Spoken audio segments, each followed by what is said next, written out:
क्या आप जानते हैं कि चाइना ने एक ऐसी रिसर्च की है जिसमें उन्होंने अपने लोगों की न्यूट्रिशन वैल्यू और बहुत सारी चीज़ों पर काम करके अपने देश के लोगों की 4 इंच हाइट को इंक्रीज़ कर दिया है। आज से 15-20 साल पहले उनकी जो हाइट और सेहत जो होती थी, उनकी हेल्थ जो होती थी, वो बहुत अलग होती थी। उन्होंने रिक्वायर्ड किया कि हाँ, हमें अच्छी सेहत और लंबी हाइट की ज़रूरत है, चाहे वो सेना के लिए और चाहे स्पोर्ट्स के लिए। तो उन्होंने इस पे काम करना शुरू कर दिया और उन्होंने काफ़ी सारी कंट्रीज़ की रिसर्च की जहाँ लोगों की हाइट अच्छी मिलती है, सेहत अच्छी मिलती है।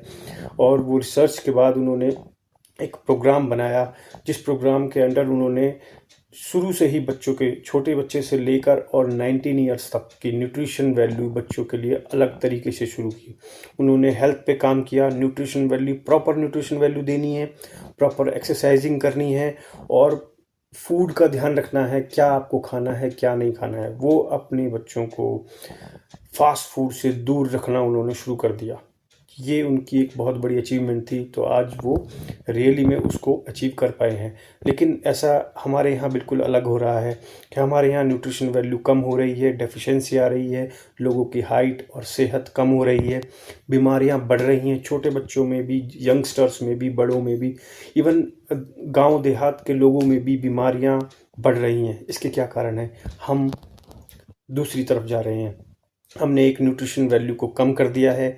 फास्ट फूड हमारे गाँव में, शहरों में सब जगह पहुंच चुका है। हम प्रॉपर तरीके से उसको ले रहे हैं, हमारे बच्चे उनको ले रहे हैं। हमारे बच्चे एक न्यूट्रिशन वैल्यू ना लेकर उन फास्ट फूड को यूज़ कर रहे हैं। आपके मिल्क प्रोडक्ट से लेकर या देसी अनाज खाना ना लेकर वो दूसरी चीज़ों को यूज़ कर रहे हैं। लेकिन ये चीज़ हमें रोकनी होगी। अपने बच्चों पर भी हम ये रिसर्च कर सकते हैं जैसे चाइना ने की है, और उनकी जो न्यूट्रिशन वैल्यू है उसको अच्छा रखें। मैक्सिमम यंग एज तक बच्चों को फास्ट फूड से दूर रखें ताकि उनके अंदर की न्यूट्रिशन वैल्यू बनी रहे। जहाँ गांव है, जहाँ आपका वाटर लेवल अच्छा है, पानी के टीडीएस अच्छा है, वहाँ रॉ वाटर पिएं, क्योंकि रॉ वाटर जो होता है उसमें न्यूट्रिशन वैल्यू होती है, मैक्सिमम मिनरल्स उसमें होते हैं जो आज हमें बिल्कुल नहीं मिलते। हमारा आरओ का पानी पीना शुरू कर दिया है।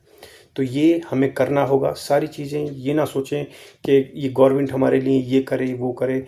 ये आपको खुद संकल्प लेना होगा और खुद ही अपने बच्चों के लिए एक स्टेप उठाना होगा, जैसे चाइना ने किया है। डेफिनेटली ये हम भी कर सकते हैं।